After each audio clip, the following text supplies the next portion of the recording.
हिंदू राष्ट्र हुआ करते थे ये 13 देश, लेकिन आज हिंदू धर्म का यहाँ नामो निशान नहीं है। इसीलिए लोगों को जागरूक करने के लिए इस वीडियो को पूरा देखें और शेयर जरूर करें। नंबर 13, अफगानिस्तान। गांधार और कंबोध प्राचीन काल के राज्य थे जहाँ हिंदू राजा राज्य करते थे।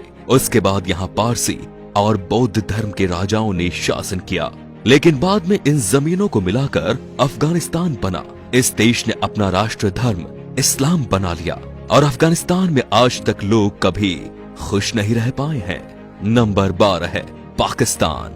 साल 1947 में पहले भारत का ही हिस्सा था और सिंध के नाम से जाना जाता था, लेकिन बाद में ये अलग देश बना जिसमें पंजाब, मुल्तान, पेशावर, बलूचिस्तान आदि भाग मिले। पाकिस्तान ने अपने देश का धर्म इस्लाम रखा। आज भारत का सबसे बड़ा दुश्मन यही है और आतंक की फैक्ट्री चलाता है। नंबर 11 है बांग्लादेश।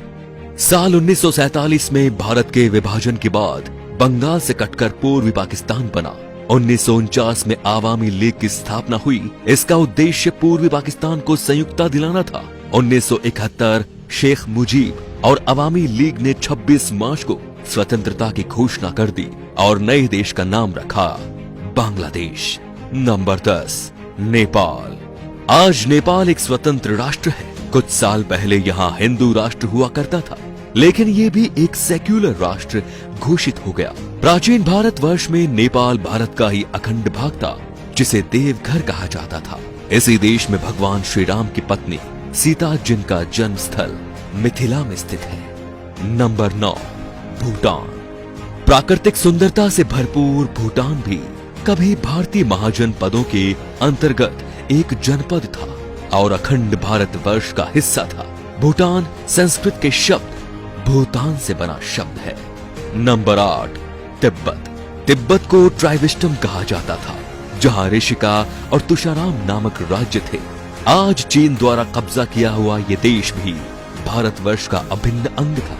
तिब्बत में पहले हिंदू फिर बाद में बौद्ध धर्म का प्रचार हुआ और ये बौद्धों का प्रमुख केंद्र भी बन गया। Number 7, Myanmar. म्यांमार को प्राचीन भारतवर्ष में ब्रह्मदेव के नाम से जाना जाता था। ये देश प्राचीन काल से ही भारत का ही उपनिवेशक रहा है। हालांकि मुस्लिम शासनकाल में म्यांमार शेष भारत से कटा रहा और यहाँ पर स्वतंत्र राज्य सत्ताएं कायम हो गई। नंबर 6, श्रीलंका। श्रीलंका भारतीय उपमहाद्वीप के दक्षिण में हिंद महासागर में स्थित एक बड़ा महाद्वीप है। ये भारत के चोल और पांड जनपद के अंतर्गत आता था। कालांतर में यहाँ के सिंघल राजा ने बौद्ध धर्म अपनाकर इसे राज्य धर्म घोषित कर दिया और आज श्रीलंका भारत से अलग है। Number 5, Malaysia. मलय प्राय द्वीप का दक्षिणी भाग मलेशिया देश के नाम से जाना जाता है। इसके उत्तर में थाईलैंड, पूर्व में चीन का सागर और दक्षिण और पश्चिम में मलक्का का जलडमरू मध्य है। उत्तर मलेशिया के बूजांग घाटी तथा मरबाक के समुद्र किनारे के पास पुराने समय के अनेक हिंदू तथा बौद्ध मंदिर आज भी है। मलेशिया अंग्रेजों के गुलामी से 1957 में मुक्त हुआ। वहां पहाड़ी पर बटुकेश्वर का मंदिर है, जिसे बातू गुफा मंदिर कहते हैं। पहाड़ी पर कुछ प्राचीन गुफाएं भी हैं। आपको बता दें कि मलेशिया फिलहाल एक मुस्लिम राष्ट्र है। Number 4, Singapore. प्राचीन काल में भारत के इस हिस्से का नाम सिंहपुर था, जो आज सिंगापुर हो गया है।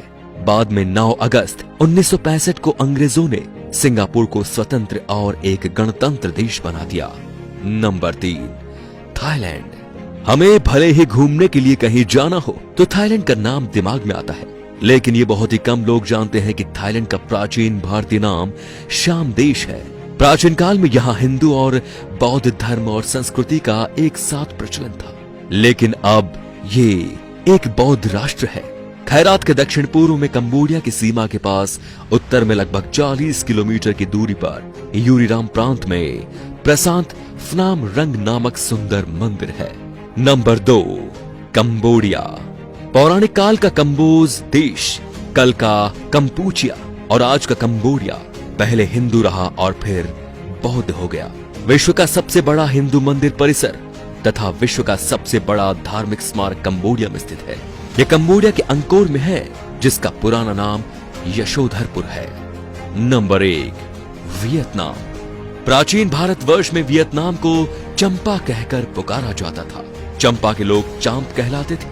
वर्तमान समय में चांप लोग वियतनाम और कंबोडिया के सबसे बड़े अल्पसंख्यक हैं। आज के ये अपने आप में एक स्वतंत्र राष्ट्र है। भारतीय इतिहास के अनुसार भारत के सम्राट विक्रमादित्य संपूर्ण अरब को जीतकर अपने साम्राज्य में मिलाया था। भारत में आज जिस तरह लोग जात पात में बट रहे हैं, उससे हमारे देश को खतरा है, क्योंकि हमारे देश पर राष्ट्र विरोधी ताकतों की बुरी नजर है और वे हमें आपस में लड़ा रही हैं। इनसे सावधान रहना सीखें, नहीं तो हमें आज नहीं तो कल और कल नहीं तो परसों पछतावा तो होना ही है। तो दोस्तों, इस वीडियो को आग की तरह फैला दीजिए ताकि पूरा हिंदुस्तान सावधान हो जाए। Thank you.